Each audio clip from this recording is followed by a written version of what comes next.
செம்பருத்தி பூவ போல பெள்ளொருத்தி அனைவருக்கும் வணக்கம். நாம் செம்பருத்தி பூவில் டீ போடுறோம். ஸோ அதுக்கு செம்பருத்தி பூவோட இதழ்களை மட்டும் எடுத்துக்கிட்டால் போதும். அந்த மகரந்தெல்லாம் சேர்க்க வேணாம். தண்ணி நல்லா கொதிக்கிற நேரத்தில் நம்ம அந்த இதழ்களை போட்டோடனே ஜஸ்ட்டு ஒரு கொதி வந்தோடனே ஆஃப் பண்ணிடலாம். ஸோ அதுக்கப்புறம் அதில் லெமன் புழியும் போது அதோட பழைய நேரத்துக்கே திரும்ப வந்துடுது.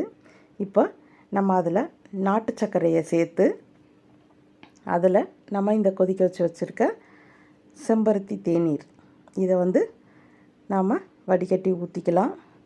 ஸோ ரொம்ப சூப்பரான, உடம்புக்கு ரொம்ப ஆரோக்கியமான ஒரு செம்பருத்தி டீ நமக்கு கிடச்சிருக்கு. இது எனக்கு ஃபஸ்ட் டைம் நான் இப்போ தான் போட்டு குடிச்சிருக்கேன். ரொம்ப நல்லாயிருக்கு.